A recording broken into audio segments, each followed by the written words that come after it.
Asarlarda keltiriladi, Musa alayhissalom zamonlarida yomg'ir yog'may qo'ydi. Shunda Alloh taolodan Musa alayhissalom duo qilib yomg'ir so'radi. Alloh taolodan javob bo'ldi: "Oranglarda bir gunohkor odam bor.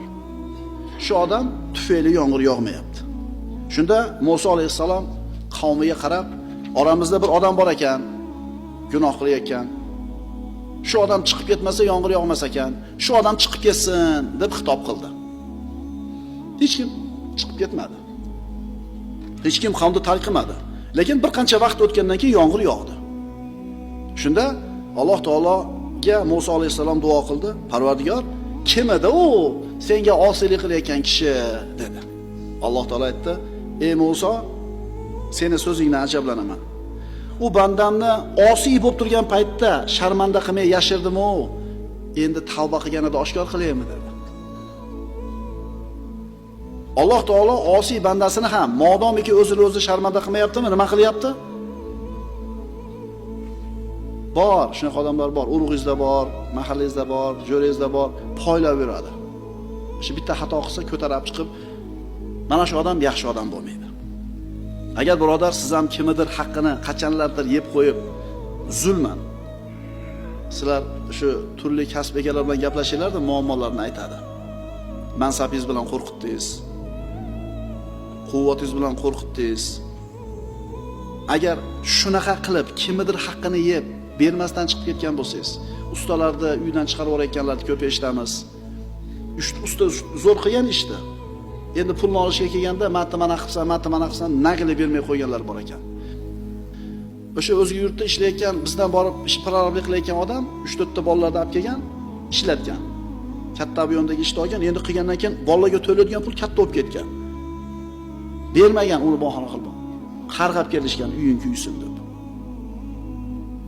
Uy kuyib ketdi. Uy kuyib ketdi. Shu bilan qutulgan bo'lsa, ularning haqqidan oson qutulibdi. Chunki tikkalab olish mumkin uyda. Agar oxiratga qolib qolgan bo'lsa-chi? Shuning uchun uyda usta ishlayotgan boyvachchalar, odam ishlatayotgan prorablar qilayotgan ishini haqqini beringlar. U sho'ring qurgur haligi mazlumlarchi, ilmsiz, savodsiz bo'lgan uchun so'kinib chiqib ketadi. Seni Allohga qo'ydik desin-da, tamom bo'ladi shu odam. Alloh Karim, Alloh avf qiladi. Namoz o'qimagan bo'lsa, ro'za tutmagan bo'lsa, Alloh umid qilamiz, chunki kechiruvchi bo'lgan zot Alloh taolo. Ammo bandani haqqini yegan bo'lsangiz, Allohga qo'ydim seni desa, tamomsiz. Uzoqqa bormaysiz. 1 yil, 2 yil yaxshi, lekin albatta olasiz jazo. Aytdik-ku darsda boshida. Shunday gunohlar bor. Alloh taolo faqat oxiratda beradi jazosini. Shunday gunohlar bor, dunyoda ham beradi. Mana shu dunyoda ham beriladigan jazodan bittasi odamlarga zulm qilishlik. Kim haqqini bermay qo'ygan bo'lsa, uyda usul ishlatib, bir o'ylaylarni olib borib beringlar. Modomiki shu uyda yashamoqchimisiz, shu uyda baraka topmoqchimisiz, bering. Rasululloh nima deganlar? Peshonasidagi terisi qurimasdan turib ber, ishlatgan ijarachi deganlar. Demak, as-sittir degani birinchi ma'nosi to'sish, berkitish, yopish. Yana bir ma'nosi uzoq qilish, saqlash.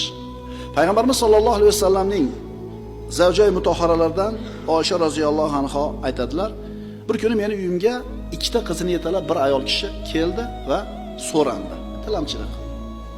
Uyda bir dona xurmo bor ekan, shu bir dona xurmoni olib chiqib berdilar Oysha onamiz roziyallohu anha. Haligi ayol xurmoni olib 2ga bo'ldida, ikkala qo'lini qo'liga tutdi, keyin chiqib ketishdi. Rasululloh huzurimga kelganlarida shu narsani zikr qildim dedilar. Shunda payg'ambarimiz sollallohu alayhi vasallam aytdilar: "Man yaliya min hadihil banat shay'an fa ahsana ilayhinna kunna lahu sitran minan nar."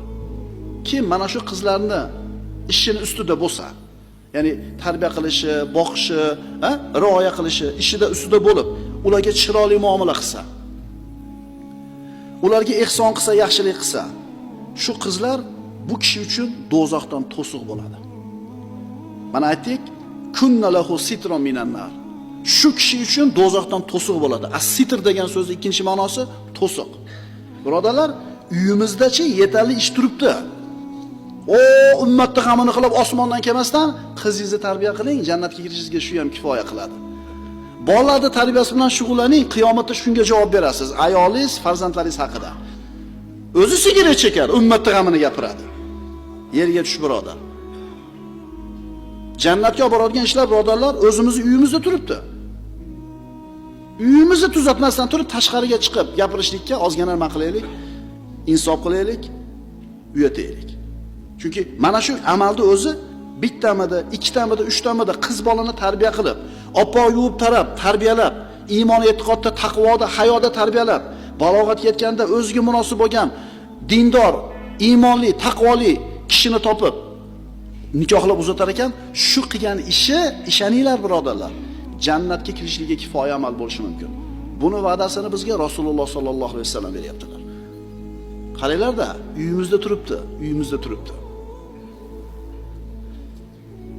As-satr ma'nosiga munosib bir qissa. Payg'ambarimiz sollallohu alayhi vasallam aytadilar, bu hadis Abu Hurayra roziyallohu anhu rivoyat qiladi uni. Imom Ahmad musnadlarida, Buxoriyda, Termiziyda keltirilgan. Man ra'ani fil manam fasayarani fil yaqzati va la yatamassalu ash-shaytonu bi. Kim meni tushida ko'rsa, uyg'oqligida ham albatta ko'radi. Chunki shayton meni suratimga kira olmaydi dedilar. Kim tushida payg'ambarimizni ko'rsa, rostdan payg'ambarimizni ko'ribdi. Chunki shayton payg'ambarimizni suratida kira olmaydi tushimizga. Endi kim tushida ko'rgan bo'lsa, uyg'oqligida ham ko'radi inshaalloh. 20-asrda, mana o'tgan asrda sodir bo'lgan voqea qissa. Damashq xatiblaridan biri tushida Rasululloh sollallohu alayhi vasallamni ko'rdi. Rasululloh unga falonchi qo'shningga borib ayt, u jannatda mening hamrohim bo'ladi dedilar. Qanaqa bashorat, qanaqa xushxabar haligi kishi uchun. Haligi xatib uyg'ondida tushidan qattiq ta'sirlandi va Rasululloh aytgan haligi qo'shnisining uyiga bordi. Borib eshigini qoqdi.